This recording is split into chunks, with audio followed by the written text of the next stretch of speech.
أعوذ بالله من الشيطان الرجيم.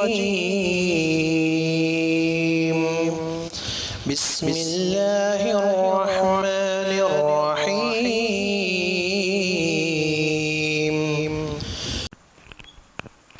السلام عليكم ورحمة الله وبركاته. الحمد لله رب العالمين، والصلاة والسلام على أشرف الأنبياء وإمام المرسلين نبينا محمد وعلى آله وصحبه ومن سن بسنته إلى يوم الدين، أما بعد. أعوذ بالله السميع العليم من الشيطان الرجيم من حمزه ونفخه ونفثه. فاعلم أنه لا إله إلا الله واستغفر لذنبك. معزز علماء کرام، ذمہ داران جماعت اور ذمہ داران مسجد خلیل اللہ، معزز سامعین، الحمدللہ ابھی تک آپ نے لا الہ الا اللہ کے تعلق سے بہت ساری باتیں سنی۔ اس ضمن میں مجھے آپ کے سامنے لا الہ الا اللہ کی شروط کیا ہے اس کی وضاحت کرنی ہے۔ سب سے پہلی بات ہمیں یہ معلوم ہونی چاہیے کہ لا الہ الا اللہ جو کلمہ ہے یہ کلمہ توحید کہلاتا ہے، اور کلمہ توحید سب سے افضل عبادت ہے۔ یہ نماز سے زیادہ فضیلت والی، روزہ، زکوٰۃ، حج اور دیگر جو ساری عبادتیں ہیں ان سب میں بہتر اور افضل اگر کوئی عبادت ہے تو وہ کلمہ توحید ہے۔ کلمہ توحید سے بڑھ کر دنیا میں کوئی کلمہ نہیں، اس سے بڑھ کر کوئی ذکر نہیں، اس سے بڑھ کر اللہ کا قرب حاصل کرنے کے لیے کوئی اور وسیلہ نہیں، بلکہ یہ کلمہ ہے، یہ توحید ہے کہ جس کی بنیاد پر دیگر ساری نیکیاں اللہ تعالیٰ قبول کرتا ہے۔ کلمے کے بغیر، عقیدے کی درستگی کے بغیر اللہ تعالیٰ نماز، روزہ، زکوٰۃ اور حج قبول نہیں کرتا۔ ساری عبادتیں قبول ہونے کے لیے کلمے کا درست ہونا، انسان کے پاس توحید کا پایا جانا اور شرک سے دور ہونا ضروری ہے۔ سورہ کہف کی جو آخری آیت ہے، فَمَنْ كَانَ يَرْجُو لِقَاءَ رَبِّهِ فَلْيَعْمَلْ عَمَلًا صَالِحًا وَلَا يُشْرِكْ بِعِبَادَةِ رَبِّهِ أَحَدًا، کہ جو اللہ سے ملاقات کی امید رکھتا ہو، فَمَنْ كَانَ يَرْجُو لِقَاءَ رَبِّهِ، جو اللہ سے ملاقات کی امید رکھتا ہو تو اس کو کیا کرنا چاہیے؟ اللہ تعالیٰ نے دو چیزیں بیان کی، فَلْيَعْمَلْ عَمَلًا صَالِحًا، کہ وہ عمل صالح کرے۔ مفسرین کہتے ہیں کہ عمل صالح وہ ہوتا ہے جو سنت کے مطابق، یہ پہلی شرط۔ اور دوسری چیز اللہ نے بیان کی، وَلَا يُشْرِكْ بِعِبَادَةِ رَبِّهِ أَحَدًا، کہ اللہ کی عبادت میں کسی کو شریک نہ کرے، شرک سے دور ہو۔ تو گویا کہ کلمہ توحید کے مطابق زندگی گزارنے والا، شرک سے دور رہنے والا، اللہ اس کی نیکیاں قبول کرتا ہے۔ تو کلمے کے بغیر، عقیدے کے درست کیے بغیر اللہ تعالیٰ انسان کی کوئی نیکی قبول نہیں کرتا. اسی وجہ سے جب یہ بنیاد ہے، جب یہ اساس ہے، تو اس کی درستگی کے لیے اللہ نے انبیاء اور رسولوں کو مبعوث کیا. جتنے انبیاء آئے، جتنے رسول آئے دنیا میں، دعوت کا خلاصہ لا الہ الا اللہ. قرآن مجید کی آیات کا آپ مطالعہ کر لیں، ہر نبی، ہر رسول نے اسی کی طرف دعوت دی، اسی کی طرف بلایا، اور اللہ نے اسی کلمے کی توضیح کے لیے اسی کو لوگوں کے سامنے وضاحت کے ساتھ بیان کرنے کے لیے کتابیں اللہ نے نازل فرمائے. قرآن مجید کا آپ مطالعہ کر لیں، اول تا آغاز قرآن مجید کا خلاصہ لا الہ الا اللہ. اور مسلمان اور کافروں کے درمیان جو چیز فرق کرنے والی ہے وہ یہی کلمہ ہے. اور احادیث میں یہ بات وضاحت کے ساتھ کہی گئی ہے کہ جو آدمی لا الہ الا اللہ کا اقرار کرتا ہے تو وہ جنت میں داخل ہوگا، جنت میں جائے گا. لا الہ الا اللہ کا اقرار کرنے والا، کہنے والا، وہ جنت میں داخل ہوگا. گویا کہ یہ کلمہ جنت کی کنجی ہے، جنت کے لیے مفتاح ہے، جنت کے لیے اساس ہے. لیکن کیا صرف لا الہ الا اللہ کہہ دینے سے، اس کا اقرار کر لینے سے آدمی جنت میں داخل ہو جائے گا، جنت میں چلا جائے گا؟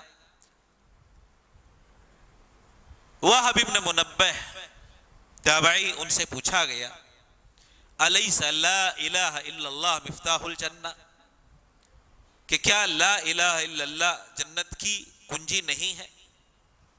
اس سے آدمی جنت میں داخل ہوتا ہے، جنت میں جاتا ہے.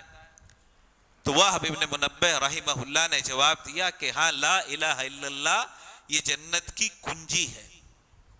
اس کے بعد آگے فرماتے ہیں ما من مفتاح الا ولہ اسنان.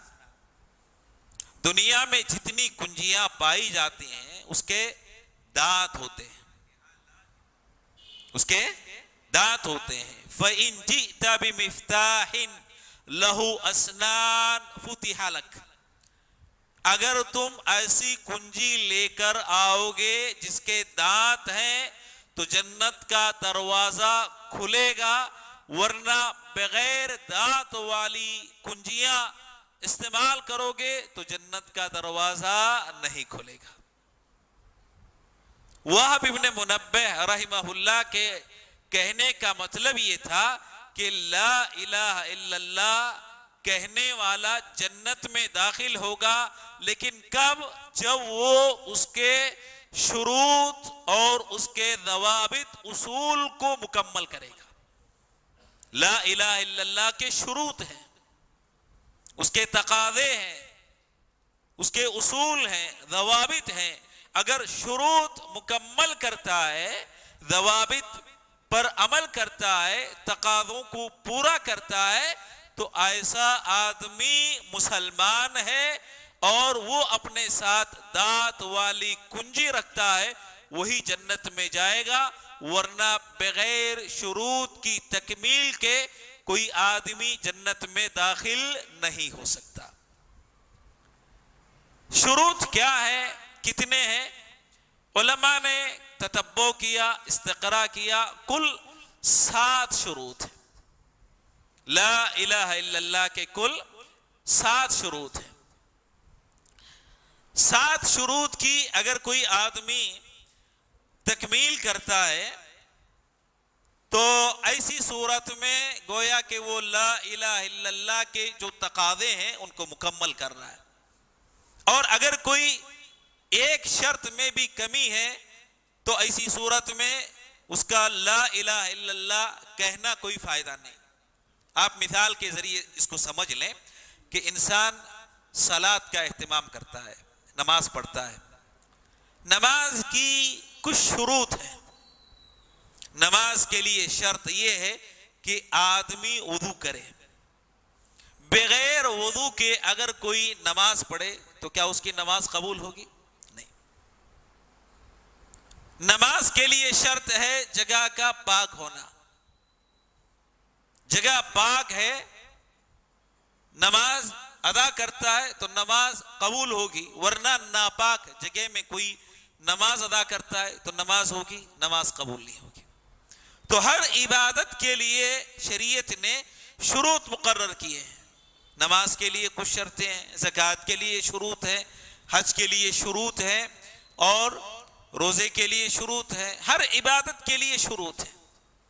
تو اگر عبادت شروط کے مطابق کی جاتی ہے تو اللہ تعالیٰ اس کو قبول کرے گا، ورنہ اگر کوئی ایک شرط بھی عبادت میں نہ پائی جائے تو ایسی صورت میں اس کی عبادت قبول نہیں ہوگی۔ تو بالکل اسی طریقے سے جس طرح نماز کی شروط ہیں اور دیگر عبادتوں کی شروط ہیں، لا الہ الا اللہ کے بھی شروط ہیں، کل 7 شروط ہیں۔ یہ 7 شروط کیا ہے؟ پہلے مجمل میں آپ کے سامنے رکھتا ہوں اجمالی انداز میں، پھر اس پر ہم تفصیل کے ساتھ گفتگو کریں گے۔ سب سے پہلی شرط جو شریعت نے بیان کی،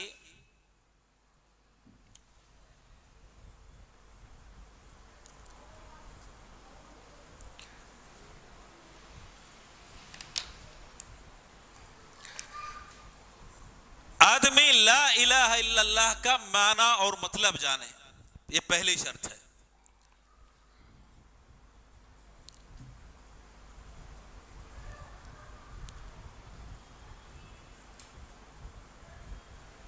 لا الہ الا اللہ کا معنی اور مطلب کا جاننا، علم رکھنا، یہ پہلی شرط۔ دوسری شرط اس کلمے پر یقین ہو۔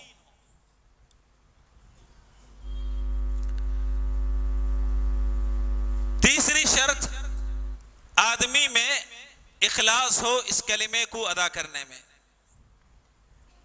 پہلی شرط علم، دوسری شرط یقین، تیسری شرط اخلاص، اور چوتھی شرط صدق دل سے کلمہ ادا کرے، سچا ہو کلمے کو ادا کرنے میں۔ اور پانچویں شرط محبت، اس کلمے سے محبت کرنا، اور جو کلمے کے مطابق عمل کرتا ہے ان سے محبت کرنا۔ چھٹی شرط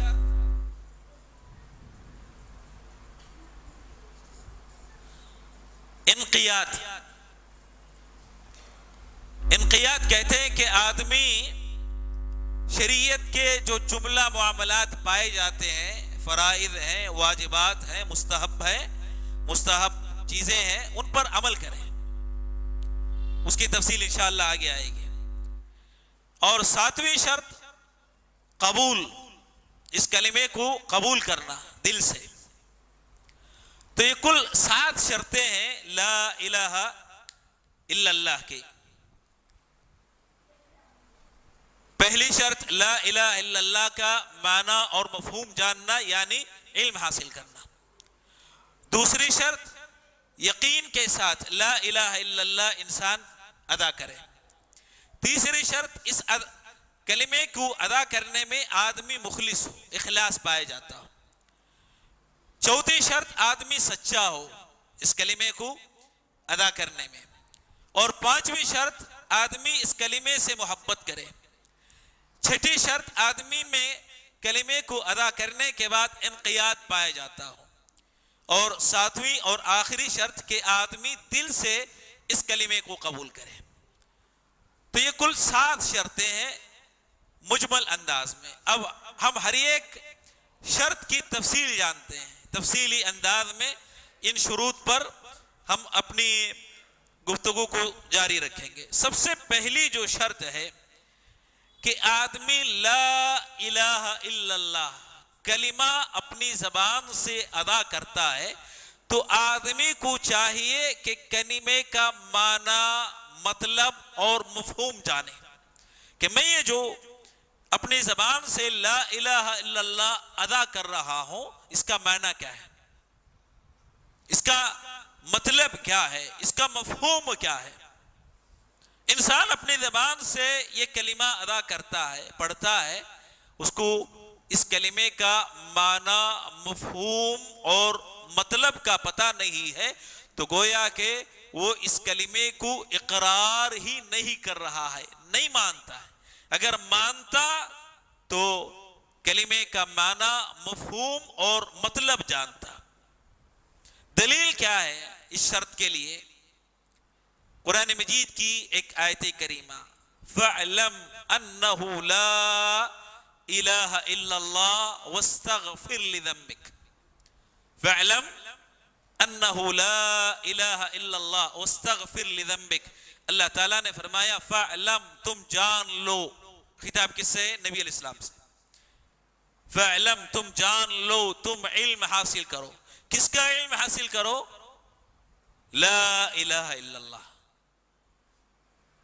وَاسْتَغْفِرْ لِذَنبِكَ، لا الہ الا اللہ کا علم حاصل کرنے کے بعد اپنے گناہوں کی مغفرت مانگو، مغفرت طلب کرو اللہ سے۔ اس آیت کو امام بخاری رحمہ اللہ نے اپنی صحیح میں ذکر کیا، اور صحیح میں ذکر کرنے کے بعد باب باندھتے ہیں۔ باب کیا ہے؟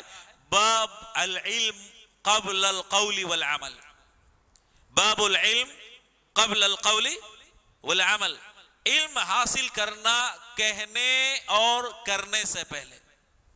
کوئی چیز آپ کہنا چاہتے ہیں یا کوئی چیز آپ کرنا چاہتے ہیں تو اس سے پہلے کیا حاصل کرنا چاہیے؟ علم حاصل کرنا چاہیے۔ تو گویا کہ امام بخاری رحمہ اللہ استدلال کر رہے ہیں اس آیت سے کہ اگر لا الہ الا اللہ کا اقرار تم کہنا چاہتے ہو، کرنا چاہتے ہو، تو اس سے پہلے تم کو کیا حاصل کرنا چاہیے کہ اس کلمے کا معنی کیا ہے، اس کا مفہوم کیا ہے، اس کا علم تمہیں حاصل کرنا چاہیے۔ دوسری آیت ہے قرآن مجید کی، اِلَّا مَنْ شَهِدَ بِالْحَقِّ وَهُمْ يَعْلَمُونَ۔ اللہ تعالیٰ نے فرمایا مومنوں کی جو صفت ہے، اللہ تعالیٰ نے اس کو بیان کیا کہ مومن کون ہے؟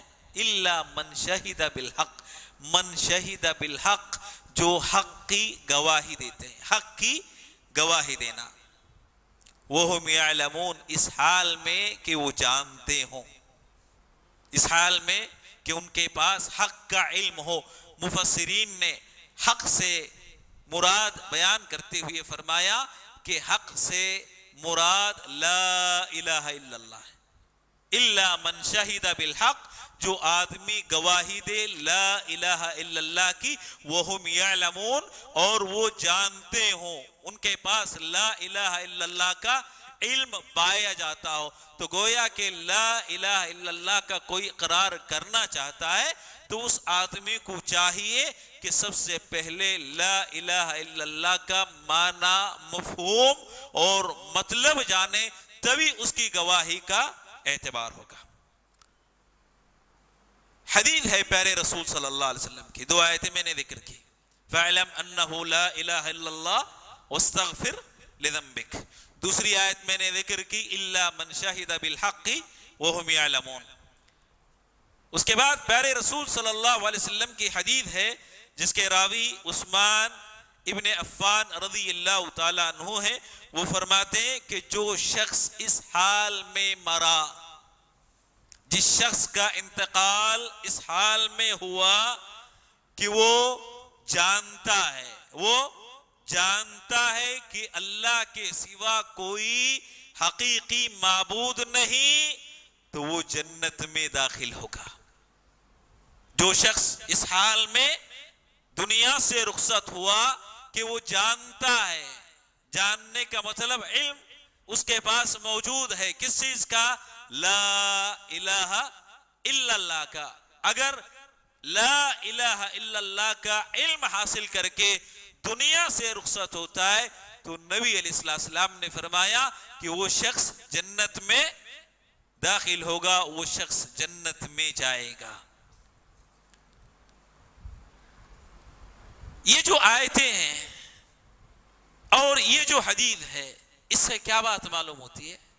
بسا اوقات انسان نماز کی جو شروط ہیں اس کا اہتمام کر لیتا ہے کہ سجدہ کیسے کرنا چاہیے، رکوع کیسے ہونا چاہیے، اذکار کیسے ہوتے ہیں، تشہد میں کیا پڑھا جاتا ہے، سلام کیسے پھیرا جاتا ہے، لیکن لا الہ الا اللہ کا معنی اور مطلب جاننے میں انسان کوتاہی کرتا ہے، اس میں سستی اور تغافل سے کام لیتا ہے، جبکہ نماز سے زیادہ افضل بہتر عبادت لا الہ الا اللہ۔ انسان کو سب سے پہلے اس کا علم ہونا چاہیے۔ اور آپ دیکھیں بہت سارے ہمارے مسلمان ان سے معنی اور مطلب پوچھیں کہ لا الہ الا اللہ کا معنی کیا ہے، تو کہتے ہیں اللہ کے سوا کوئی معبود نہیں، جبکہ دنیا میں بہت سارے معبودان باطلہ کی عبادت ہوتی ہے۔ معنی صحیح نہیں، اللہ کے سوا کوئی سچا معبود نہیں، اللہ کے سوا کوئی حقیقی معبود نہیں۔ دنیا میں معبود بہت ہیں لیکن ان کی عبادت باطل ہے۔ حقیقت میں سچی اگر کسی کی عبادت ہو سکتی ہے تو رب العالمین ہے، احکم الحاکمین اللہ تعالی۔ بہت سارے مسلمانوں سے سوال کریں لا الہ الا اللہ کا مطلب کیا ہے، معنی کیا ہے، تو کہتے ہیں لا رب الا اللہ، کہ اللہ کے سوا کوئی رب نہیں۔ اللہ تعالیٰ نے جو لفظ استعمال کیا وہ کیا ہے، الہ۔ یہ نہیں کہا لا رب، کہ اللہ کے سوا کوئی رب نہیں۔ رب کو تو ہر آدمی جانتا ہے، مسلمان پہچان، حتیٰ کہ کافر بھی بسا اوقات ربوبیت کا اعتراف کرتے ہیں لیکن خلل الوہیت میں، اسی لیے اللہ نے کہا لا الہ۔ اور بسا اوقات سوال کیا جائے، پوچھا جائے لا الہ الا اللہ کا معنی کیا ہے، تو کچھ جواب میں کہتے ہیں لا حاکم الا اللہ، کہ اللہ کے سوا کوئی حاکم نہیں۔ غلط ہے، اور اسی کو بنیاد بنا کر کہتے ہیں کہ ہماری کوشش حکومت کے لیے ہونی چاہیے، کرسی کے لیے ہونی چاہیے۔ حکومت آ جائے تو ساری چیزیں درست ہو جاتی ہیں۔ میرے دوستو، نبی علیہ السلام کو حکومت کی پیشکش ہوئی مکے میں، آپ چاہیں تو حکومت لے لیں لیکن دعوت ترک کر دیں، آپ نے قبول کیا نہیں۔ حکومت مقصود نہیں، بسا اوقات کہتے ہیں کہ ہماری اصل جو غایت ہے، بعض جماعتیں منحرف، کہ ہمارا اصل جو مقصد ہے وہ حکومت قائم کرنا، اور کہتے ہیں کہ نماز، روزہ، زکوٰۃ، حج یہ ٹریننگ ہے اس اصل عبادت کے لیے۔ تو گویا کہ نماز کو ٹریننگ بنا دیا، جس طرح فوجی ٹریننگ لیتے ہیں جنگ کرنے کے لیے، تو جنگ اصل ہے لیکن یہ جو ان کی ایکسرسائز ہوتی ہے ٹریننگ ہے۔ تو گویا کہ نماز ٹریننگ ہے، زکوٰۃ ٹریننگ ہے، حج ٹریننگ ہے، روزہ ٹریننگ ہے، یہ اصل نہیں۔ میرے دوستو، لا حاکم الا اللہ، جب لا الہ الا اللہ کا غلط ترجمہ کیا تو اس کا نتیجہ پورے اسلام کے سسٹم پر پڑتا ہے، اسلام کا جو نظام ہے وہ درہم برہم ہو جاتا ہے۔ اسی لیے یہ جو سارے تراجم ہیں کہ رب سے اس کی تعبیر کرنا، حاکم سے اس کی تعبیر کرنا، یا کسی اور مفہوم سے اس کی تعبیر کرنا غلط ہے۔ لا الہ الا اللہ، اللہ کے سوا کوئی حقیقی معبود نہیں، سچا معبود رب العالمین احکم الحاکمین، وہی ہمارا معبود حقیقی ہے۔ آدمی کو جاننا چاہیے اس کلمے کا اقرار کرنے سے پہلے کہ کن چیزوں کی وہ نفی کر رہا ہے اور کون سی چیزیں اللہ کے لیے ثابت کر رہا ہے۔ مختصر سے آپ نے سن لیا تفصیل کے ساتھ کہ نفی کن کی ہوتی ہے۔ فَمَن يَكْفُرْ بِالطَّاغُوتِ وَيُؤْمِن بِاللَّهِ، ایک آیت میں اللہ نے بیان کر دیا فَمَن يَكْفُرْ بِالطَّاغُوتِ، طاغوت کی نفی۔ کس کی نفی؟ طاغوت۔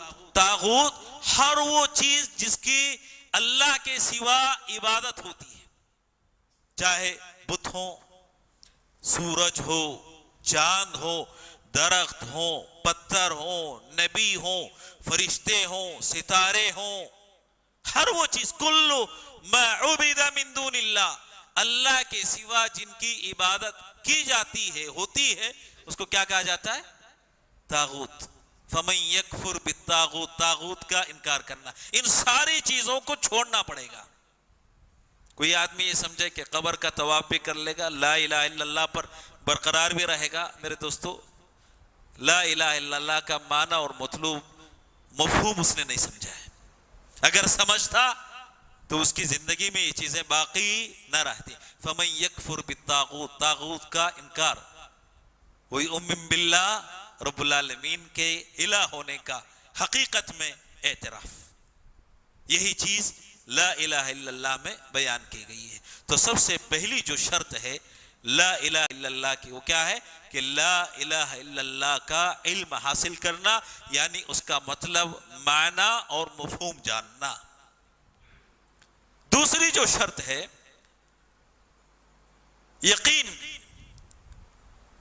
کہ آدمی کو اس پر پورا یقین ہو، ایمان ہو، ایسا یقین جس میں شک کی کوئی گنجائش نہیں کہ ہمارا معبود اکیلا اللہ ہے، اس پر یقین کامل ہو۔ بسا اوقات آدمی دن اور رات کو دیکھ کر اس میں شبہ کر لے، لیکن اپنے رب پر کبھی کسی بھی حال میں شک اور شبہ نہیں ہونا چاہیے کہ ہمارا معبود حقیقت میں وہی ہے۔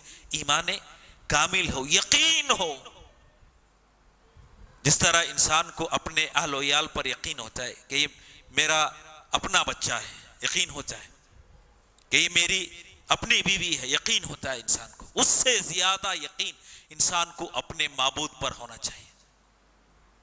اللہ تعالیٰ نے یہودیوں کے تعلق سے بیان کیا کہ نبی علیہ السلام کو یہودی جانتے، کیسے؟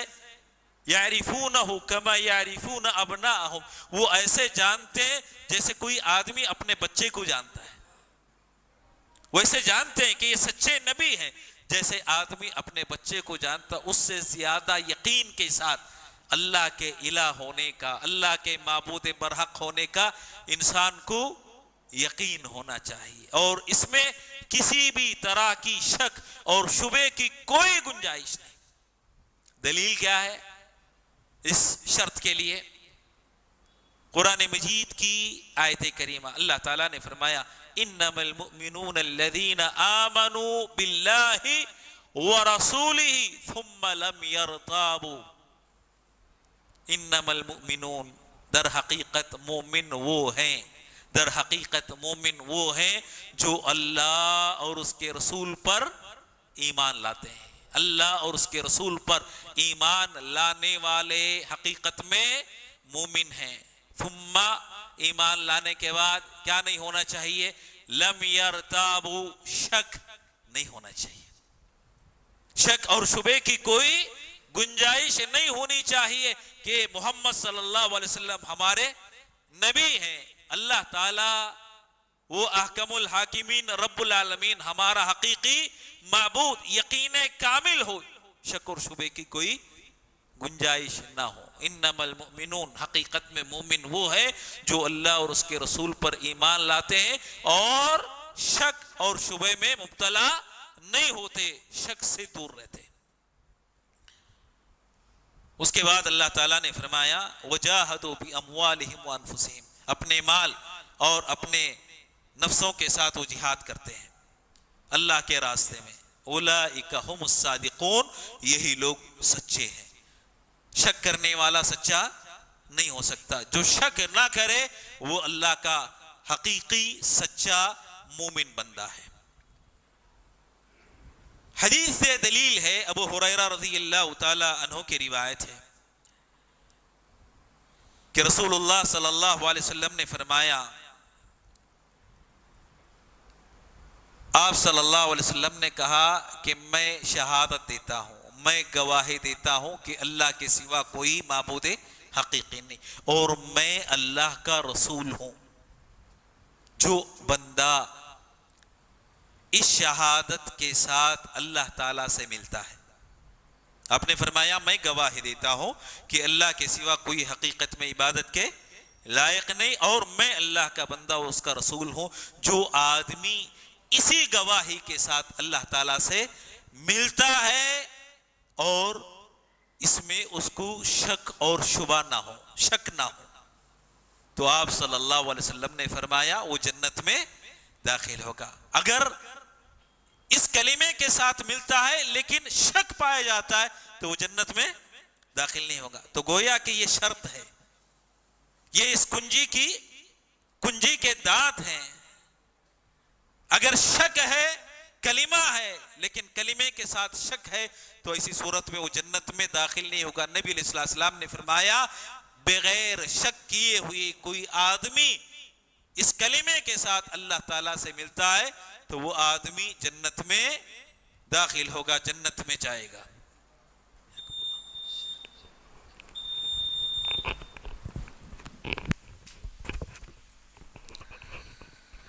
بسم اللہ، الحمدللہ، والصلاة والسلام علی رسول اللہ۔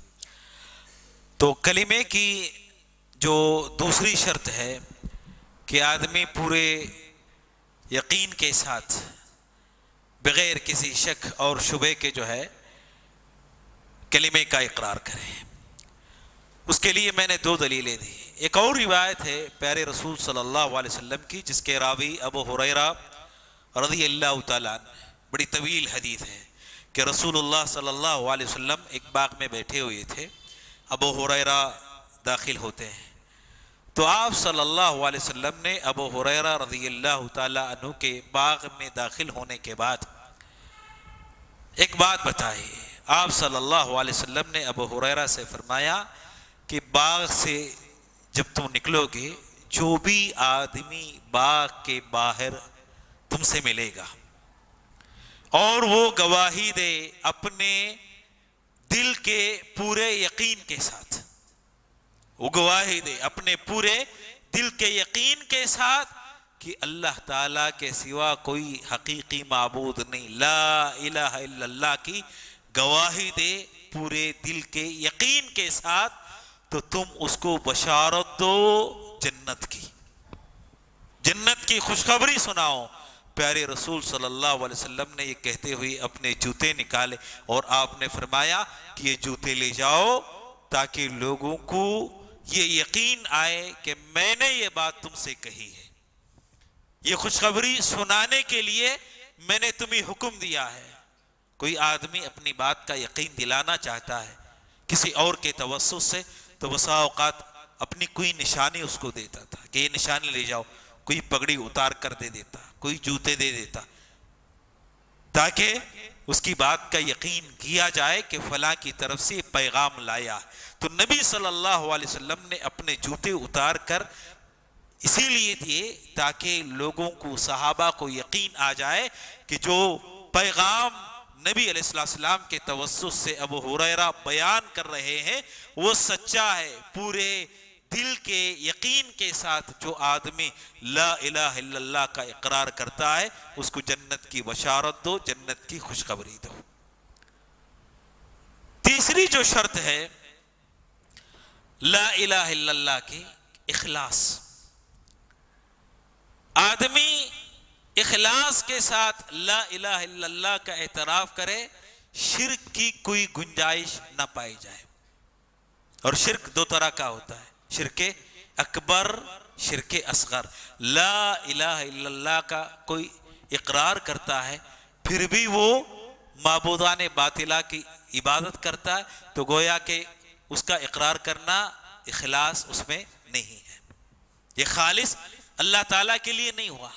لا الہ الا اللہ کا اعتراف کر رہا ہے، اقرار کر رہا ہے، لیکن اپنی عبادتیں ریاکاری کے لیے، دکھاوے کے لیے، تو گویا کہ اپنے لا الہ الا اللہ کے اقرار میں وہ مخلص نہیں ہے، اس کے پاس اخلاص نہیں پایا جاتا۔ لا الہ الا اللہ کا جب اقرار کرتا ہے تو اس کے پاس اخلاص ہو، ایسا اخلاص کہ شرک اکبر سے بھی اور شرک اصغر سے، دونوں طرح کے شرک سے آدمی لا الہ الا اللہ کا اقرار کرنے کے بعد بچ جائے۔ دلیل قرآن مجید کی آیت، وما امروا، مسلمانوں کو حکم دیا ہے کس بات کا؟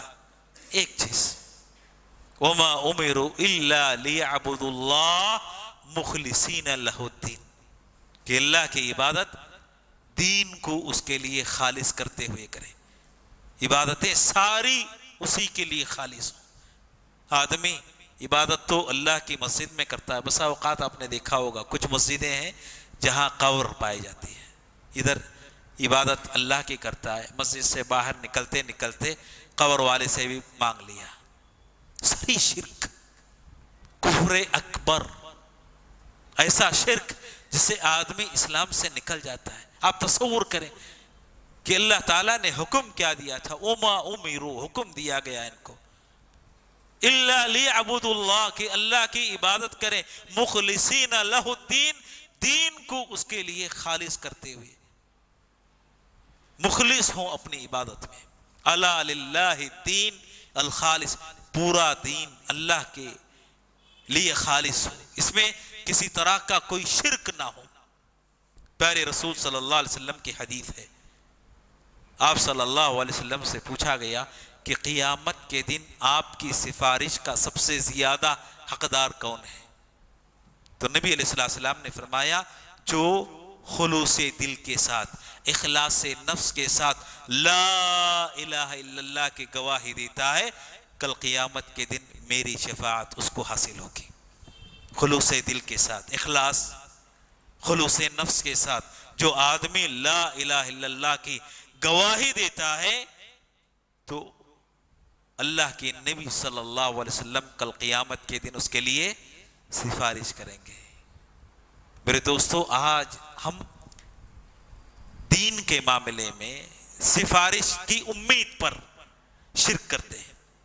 دنیا میں کچھ بھی کر لو, نہیں, نبی علیہ السلام کی شفاعت ہم کو مل جائے گی, فلاں کا دامن پکڑ کر ہم نجات پا جائیں گے, فلاں کے وسیلے سے کامیاب ہو جائیں گے. نبی علیہ السلام کی سفارش صرف توحید والوں کو ملے گی. لا الہ الا اللہ, سچے دل کے ساتھ, یقین کے ساتھ, ایمان کے ساتھ, خلوص کے ساتھ گواہی دیتا ہے لا الہ الا اللہ کی, تو ایسا آدمی نبی علیہ السلام کی شفاعت کا, سفارش کا حقدار ہوگا. ایک اور حدیث ہے اتبان ابن مالک رضی اللہ تعالیٰ عنہ کی, نبی علیہ السلام نے فرمایا جو آدمی لا الہ الا اللہ کی گواہی دیتا ہے اللہ کی رضا کے لیے, اللہ کی رضا چاہتے ہوئے, اللہ کی خوشنودی کا طلبگار ہوتے ہوئے, لا الہ الا اللہ کی جو آدمی گواہی دیتا ہو, تو نبی علیہ السلام نے فرمایا اللہ تعالیٰ اس بندے پر جہنم کو حرام کر دیتا ہے, جہنم اس پر حرام ہو جاتی ہے. تو اس حدیث سے بھی ہمیں معلوم ہوتا ہے کہ لا الہ الا اللہ کی کوئی آدمی شہادت دیتا ہے, گواہی دیتا ہے, تو اس گواہی میں آدمی میں اخلاص پائے جائے, اور اخلاص کے منافی جو چیز ہے وہ کیا ہے؟ شرک. چاہے شرک اکبر ہو یا شرک اصغر ہو, دونوں طرح کے شرک سے اپنے آپ کو بچانا ضروری ہے, ورنہ لا الہ الا اللہ کا جو اس کا اقرار ہے اس کا کوئی معنی اور مطلب باقی نہیں رہ جاتا. چوتھی جو شرط ہے لا الہ الا اللہ کی,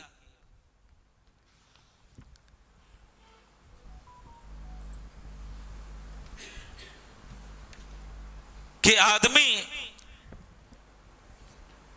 اپنے لا الہ الا اللہ کے اقرار میں صادق ہو, سچا ہو. آپ نے دیکھا ہوگا منافق بھی لا الہ الا اللہ کہتے تھے نبی علیہ السلام کے زمانے میں, لیکن وہ اپنے لا الہ الا اللہ کے اقرار میں سچے نہیں تھے. آپ نے دیکھا ہوگا بہت سارے سیاسی لیڈر آتے ہیں بسا اوقات, کسی عید کے موقع پر یا کسی اور مناسبت سے مسلمانوں کے سامنے لا الہ الا اللہ کا کلمہ دہرا دیتے ہیں, تو کیا وہ اپنے اقرار میں سچے ہیں؟ نہیں. اگر آدمی لا الہ الا اللہ کے اقرار کرنے میں سچا نہ ہو تو ایسی صورت میں اس کے اقرار کا کوئی فائدہ نہیں. صرف زبان سے ادا کر لینے سے کافی نہیں, بلکہ دل سے تصدیق کرتا ہو سچائی کے ساتھ, منافقین کی طرح نہیں بلکہ صحابہ کی طرح اس کا ایمان ہو. فَإِنْ آمَنُوا بِمِثْلِ مَا آمَنْتُمْ بِهِ, کہ اگر امت کا ایمان صحابہ کے ایمان کی مانند ہے تو اس کا اللہ کے پاس اعتبار ہوگا. اگر ویسا ایمان نہیں ہے، منافقوں کے ایمان کی طرح ہے، تو اس کا اعتبار اللہ تعالیٰ کے پاس نہیں ہوگا. اس کے لیے دلیل ایک اور آیت ہے قرآن مجید کی. اللہ تعالیٰ نے فرمایا الف لام میم احسب الناس ان يتركوا ان يقولوا آمنا وهم لا يفتنون. کہ آدمی مسلمان ہونے کے بعد یہ سمجھ لیا ہے کہ اللہ تعالیٰ اس کو ایسے ہی چھوڑ دے گا، اس کو فتنوں میں مبتلا نہیں کرے گا، اس کو آزمائے گا نہیں. اللہ تعالیٰ نے فرمایا کہ ہم نے تم سے پہلی جو قومیں آئی تھیں ان کو بھی آزمایا، ان کو بھی فتنوں میں، آزمائش میں اللہ نے مبتلا کیا. کیوں؟ یہ جاننے کے لیے کہ کون سچا ہے کون جھوٹا، کون اپنے اقرار میں لا الہ الا اللہ کے سچا ہے کون جھوٹا.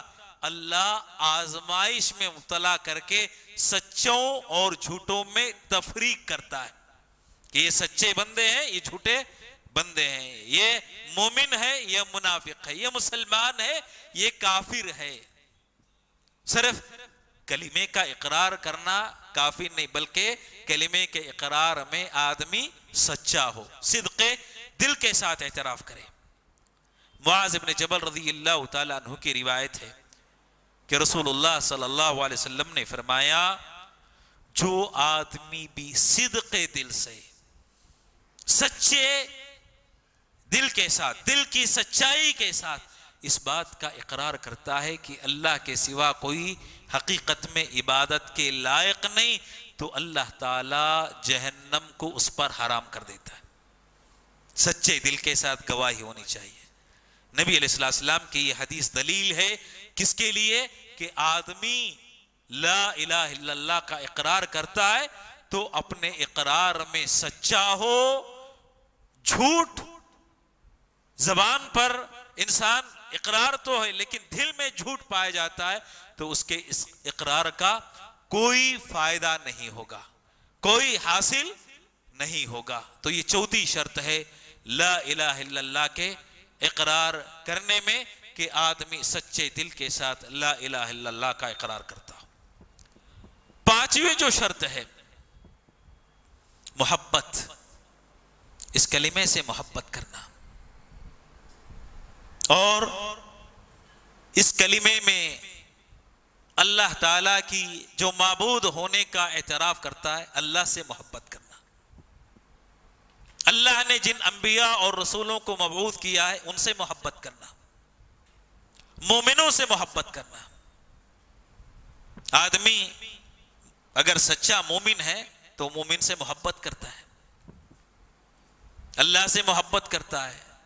اگر حقیقت میں وہ اپنے اعتراف میں صحیح ہے، اگر اپنے اعتراف میں سچا نہیں ہے تو اللہ سے اس کو محبت نہیں ہوگی، اللہ سے بغض اور نفرت کرنے والا ہوگا. اسی لیے آپ دیکھیں گے کہ کوئی کافر اللہ سے حقیقت میں محبت نہیں کرتا ہے، اس کو جن کی وہ عبادت کرتا ہے ان سے محبت ہوتی ہے. دلیل کیا ہے؟ کہ اس کلمے سے محبت ہونی چاہیے، اللہ سے محبت ہونی چاہیے، اور کلمے سے جو بھی جڑا ہوا ہے ان سے بھی محبت ہونی چاہیے. دلیل قرآن مجید کی آیت کریمہ. اللہ تعالیٰ نے فرمایا وَمِنَ النَّاسِ مَن يَتَّخِذُ مِن دُونِ اللَّهِ أَندَادًا يُحِبُّونَهُمْ كَحُبِّ اللَّهِ وَالَّذِينَ آمَنُوا أَشَدُّ حُبًّا لِلَّهِ.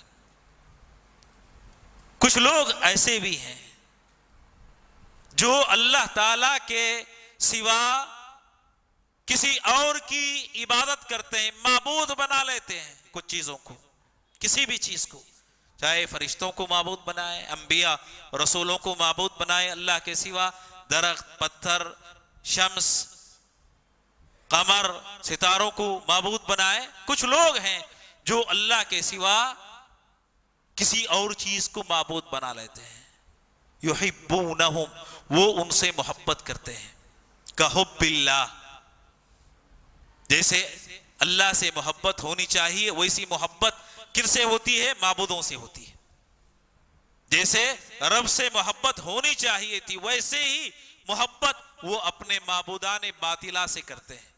اس کے بعد اللہ تعالیٰ نے فرمایا والذین آمنوا، لیکن ایمان والوں کا معاملہ الگ ہوتا ہے، جدا ہوتا ہے۔ کیسے الگ ہوتا ہے، کیسے جدا ہوتا ہے؟ کہ ایمان والے اللہ سے بے انتہا محبت کرتے ہیں، اللہ کو بے انتہا چاہتے، اتنا چاہتے کہ اللہ کا کوئی فرمان ان کے سامنے آ جائے اپنے سر کو جھکا دیتے، ہمیشہ رب کے ذکر میں مصروف ہوتے ہیں، ہمیشہ اللہ کے فرامین کو بجا لانے کے لیے تیار ہوتے ہیں، ان کی محبت کی کوئی انتہا نہیں۔ والذین آمنوا، ایمان لانے والے اشد حبا للہ، اللہ تعالیٰ سے بے انتہا محبت کرتے ہیں، ان کی محبت کی کوئی انتہا نہیں ہوتی۔ اتنا ایک مومن اپنے رب کو چاہتا ہے، اپنے رب کو پسند کرتا ہے۔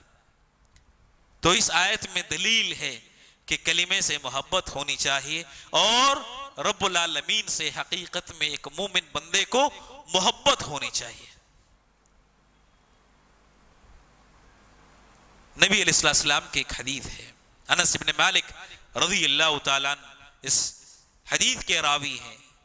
آپ صلی اللہ علیہ وسلم نے فرمایا ثلاث من کن فی وجد بہن حلاوت الایمان، تین چیزیں جس میں پائی جائیں، ان تین چیزوں کی وجہ سے آدمی ایمان کی حلاوت، ایمان کی لذت، ایمان کی مٹھاس پائے گا۔ ایمان کی مٹھاس ہوتی ہے، آدمی مٹھائی استعمال کرتا ہے تو زبان میں اس کی مٹھاس محسوس ہوتی ہے، کوئی اچھی غذا استعمال کرتا ہے زبان میں اس کی مٹھاس محسوس ہوتی ہے، تو بالکل اسی طریقے سے دل میں مومن کے ایمان کی مٹھاس محسوس ہوتی ہے، تین چیزوں کی وجہ سے۔ پہلی چیز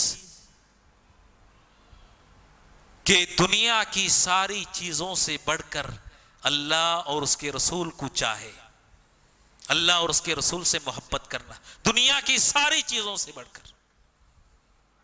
اس محبت کے مقابلے میں ساری چیزیں اس کے سامنے بیکار ہیں، ان کی کوئی حیثیت نہیں، ان کا کوئی مقام نہیں۔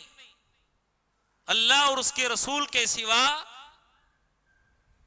ساری چیزوں کی کوئی حیثیت نہیں۔ اتنی محبت کرتا ہو رب العالمین سے، اتنی محبت کرتا ہو نبی صلی اللہ علیہ وسلم سے، یہ پہلی چیز۔ اگر کوئی اس طرح کی محبت اپنے دل میں پاتا ہے تو ایمان کی حلاوت، ایمان کی لذت وہ پائے گا، محسوس کرے گا۔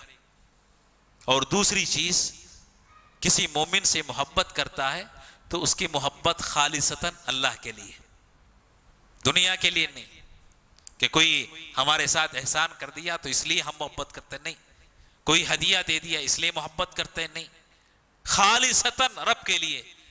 کوئی ہمارے ساتھ خشک مزاج سے ملتا ہے لیکن مومن ہے، ہم اس سے محبت کرتے ہیں، اس کو چاہتے ہیں۔ کیوں؟ اس لیے کہ اگر وہ ہمارے ساتھ جفا کشی کا معاملہ کرتا ہے، چونکہ ہماری محبت خالص دین کے لیے ہے، تو جفا کشی دنیا میں ہوتی ہے، بے رخی، بے اعتنائی اگرچہ وہ کر رہا ہے لیکن اس کے باوجود مومن ہے، ہم اس سے محبت کرتے ہیں۔ تو ایمان کی خاطر اگر کسی بندے سے محبت کرتا ہے تو ایمان کی مٹھاس اپنے دل میں وہ پائے گا، محسوس کرے گا۔ اور تیسری چیز، ایمان لانے کے بعد کفر میں جانا ایسے ہی ناپسند کرے جیسے کوئی آدمی آگ میں ڈالے جانے کو ناپسند کرتا ہے۔ کوئی آدمی نہیں چاہے گا کہ اس کو آگ کے حوالے کر دیا جائے، آگ میں جلائے جائے۔ جس طرح آگ میں جانے کو ناپسند کرتا ہے، بالکل ویسے ہی ایمان لانے کے بعد کفر میں لوٹنے کو ناپسند کرے۔ تین چیزیں کسی میں آ جائیں تو ایمان کی حلاوت، ایمان کی مٹھاس وہ اپنے دل میں محسوس کرے گا۔ اس حدیث میں دلیل ہے اللہ اور اس کے رسول صلی اللہ علیہ وسلم سے محبت ایک مومن کی علامت ہے، مومن کی نشانی ہے، اور وہ اپنے کلمے ادا کرنے میں سچا ہے، تبھی وہ اللہ اور اس کے رسول سے محبت کرتا ہے۔ تو یہ پانچویں شرط ہے۔ چھٹی شرط انقیاد۔ انقیاد کہتے ہیں اپنے آپ کو شریعت کے حوالے کر دینا۔ جب ہم نے مان لیا ہے، تسلیم کر لیا ہے لا الہ الا اللہ محمد الرسول اللہ کو، تو اس کا تقاضا کیا ہے کہ ہماری اپنی کوئی مرضی نہیں، اپنی کوئی خواہش نہیں جس کی تکمیل ہم کریں، نہیں. جب ہم نے مان لیا کہ ہمارا رب حقیقت میں اللہ تعالیٰ ہے، تو رب جیسے حکم دے ہم اس کو مانیں، ہم اس کو تسلیم کریں، اس کے آگے اپنے سروں کو جھکا دیں، کوئی اعتراض نہ ہو. اور شریعت کا کوئی مسئلہ آ جاتا ہے تو اس کا انکار نہ کریں، منکر نہ بن جائیں. اگر کوئی آدمی انکار کرتا ہے شریعت کے کسی مسئلے کو، گویا کہ لا الہ الا اللہ کے اقرار میں کمی پائی جاتی ہے. جو تقاضے ہیں وہ مکمل نہیں کر رہا ہے، اس میں کمی پائی جاتی ہے. ضرورت اس بات کی ہے کہ آج ہم اپنا جائزہ لیں. لا تقدموا بین یدی اللہ ورسولہ، اللہ اور اس کے رسول کے آگے کوئی نہیں، اللہ اور اس کے رسول کے حکم کے آگے کوئی حکم نہیں ہے، اللہ اور اس کے رسول کے فرمان کے آگے کوئی فرمان نہیں. یہی اس کلمے کا تقاضا ہے. دلیل قرآن مجید کی آیت کریمہ، فلا وربک لا یؤمنون حتی یحکموک فیما شجر بینہم ثم لا یجدوا فی انفسہم حرجا مما قضیت ویسلموا تسلیما. بڑی عظیم آیت، اور ہر مسلمان سنتا ہے اس آیت کو. فلا وربک، اللہ نے اپنی ربوبیت کی قسم کہی. فلا وربک، قسم ہے تیرے رب کی. لا یؤمنون، یہ آدمی مومن نہیں ہو سکتے. کب تک؟ جب تک کہ آپ کو اپنے متنازع مسائل میں حکم نہ مان لیں، فیصل تسلیم نہ کر لیں، اس وقت تک تیرے رب کی قسم ہے یہ مومن نہیں ہو سکتے. اللہ اپنی ربوبیت کی قسم کھا رہا ہے. معاملہ بڑا اہم ہے. اللہ تعالیٰ نے بہت ساری چیزوں کو بیان کرنے کے لیے مخلوقات کی قسم کھائے، کبھی چاند کی، کبھی سورج کی، کبھی دن کی، کبھی رات کی، کبھی کسی اور چیز کی، لیکن یہاں اللہ تعالیٰ اپنی ربوبیت کی قسم کھا رہا ہے. فلا وربک،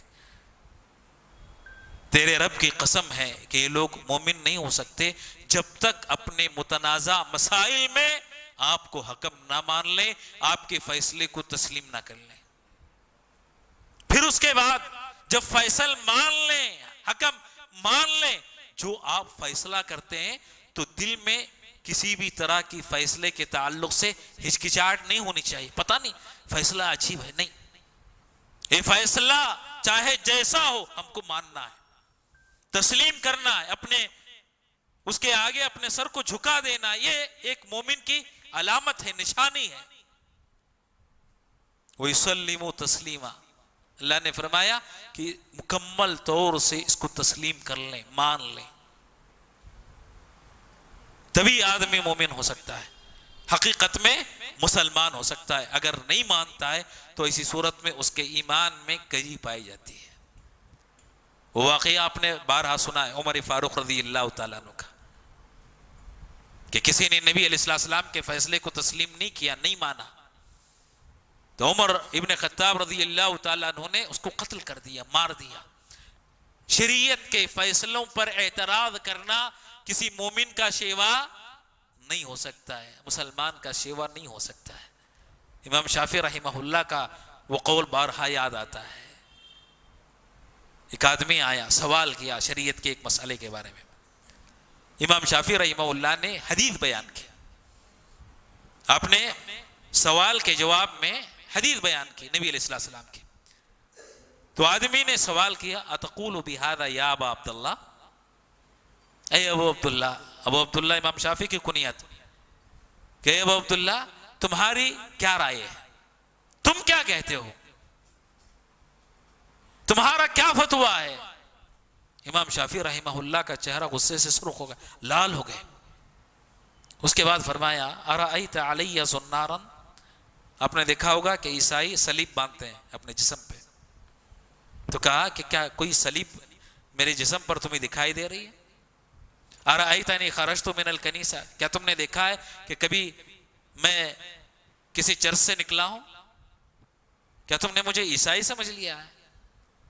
یہ ان کا کام ہے کہ نبی کی بات آنے کے بعد وہ اپنے علماء کے اقوال، علماء کے فتوے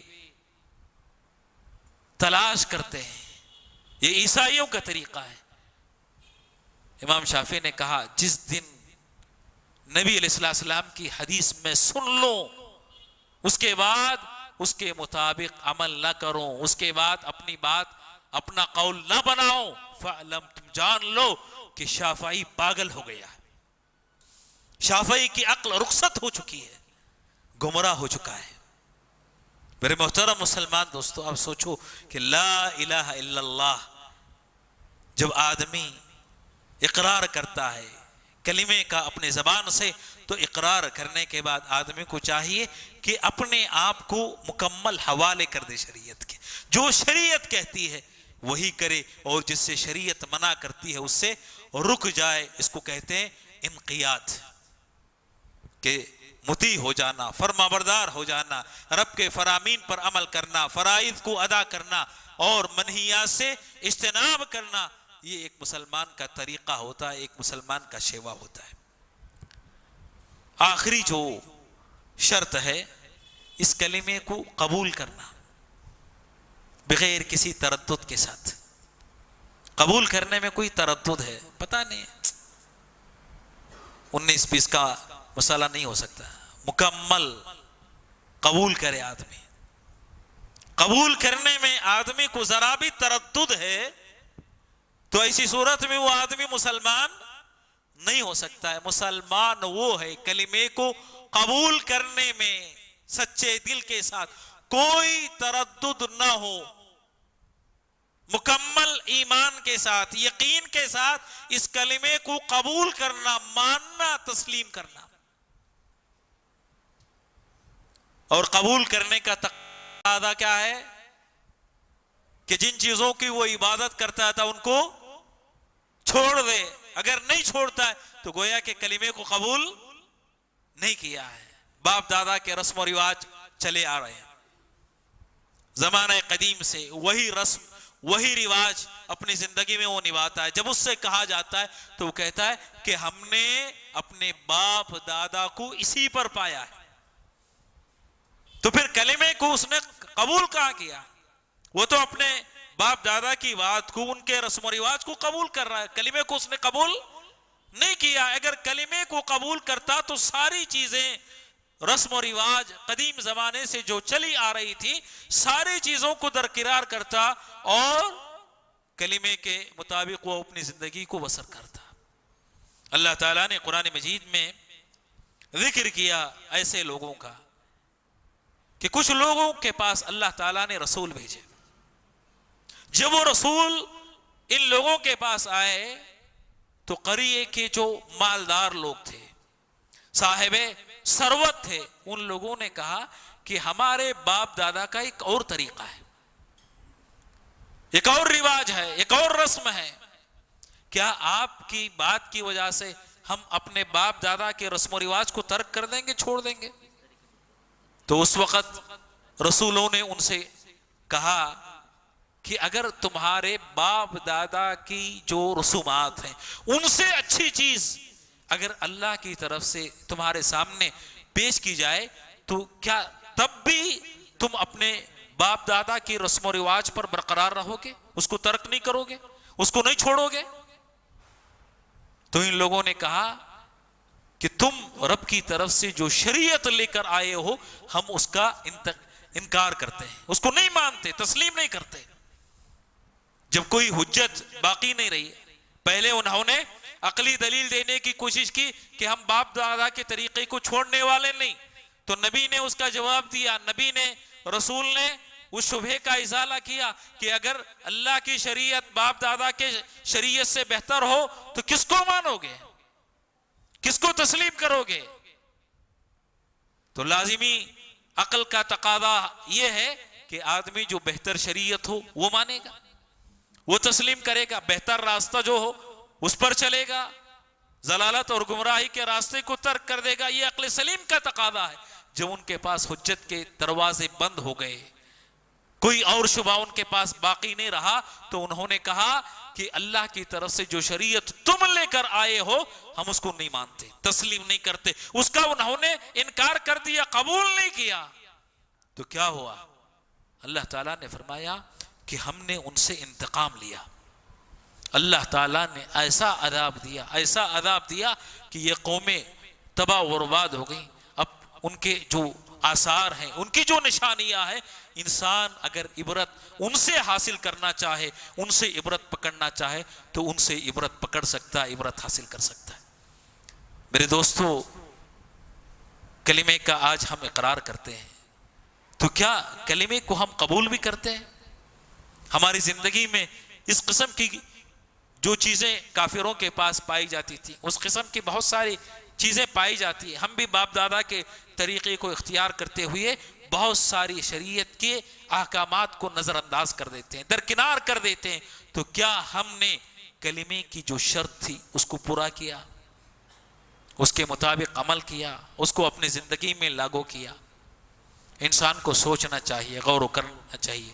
سب سے بہترین علم وہ ہے جو علم انسان کو اللہ سے جوڑتا ہے، اللہ سے قریب کرتا ہے، اللہ سے تعلق کو مضبوط کرتا ہے، اور یہی کلمے کا علم ہے۔ جو آدمی علم حاصل کرنا چاہتا ہے سب سے پہلے کلمے کا علم حاصل کرے، توحید کو جانے، اور توحید کے جو منافی چیزیں ہو سکتی ہیں اس کو معلوم کرے، اور اپنی زندگی کو جو کلمے کے تقاضے ہیں ان تقاضوں کو پورا کرنے اور شروط کو مکمل کرنے کی کوشش کریں۔ میں پھر ایک مرتبہ وہب ابن منبہ کا قول دہرانا چاہوں گا۔ بہت سے مسلمان یہ سمجھتے ہیں کہ کلمے کا اقرار کرنا آدمی کو جنت میں لے جانے کے لیے کافی ہے۔ میرے دوستو، کلمے کا اقرار زبان سے محض کافی نہیں، بلکہ اس کے ساتھ شروط ہیں، اس کے تقاضے ہیں۔ شروط اور تقاضوں کو پورا کرتا ہے تبھی وہ جنت میں جائے گا۔ جیسے وہب بن منبہ نے مثال دی، کہا کہ کلمہ یہ کنجی ہے، اس کے شروط اس کنجی کے دانت ہیں۔ اگر تم ایسی کنجی لے کر آؤ گے جس کے دانت ہیں تو جنت کا دروازہ تمہارے لیے کھولا جائے گا، اور اگر بلا دانت کی کنجی لے کر آتے ہو تو جنت کا دروازہ تمہارے لیے نہیں کھلے گا۔ بالکل اسی طریقے سے کلمے کے ساتھ شروط ہیں اور اس کے تقاضے ہیں، اگر ان کو مکمل کر کے آدمی آتا ہے تو اس کے لیے جنت کا دروازہ کھولا جائے گا۔ اگر بغیر شروط اور بغیر تقاضوں کے آتا ہے تو جنت کا دروازہ اس کے لیے کھولا نہیں جائے گا۔ لہذا میں رب کریم سے دعا کرتا ہوں کہ اللہ تعالی ہم تمام مسلمانوں کو توفیق دے کہ ہم کلمے کے معنی اور مفہوم کو جانیں، اور اس کے جو تقاضے ہیں، اس کے جو شروط ہیں، اللہ تعالی ہمیں ان شروط اور تقاضوں پر عمل کرنے کی توفیق عطا فرمائے، اور اللہ تعالی جب تک زندہ رکھے کلمے پر عمل کرنے والا بنا کر زندہ رکھے۔ اللہ تعالی موت دے، توحید اور کلمے پر موت عطا فرمائے، جنت میں جگہ دے، جہنم اور قبر کے عذاب سے بچائے، آمین۔ وآخر دعوانا ان الحمد للہ رب العالمین۔ السلام علیکم ورحمۃ اللہ وبرکاتہ۔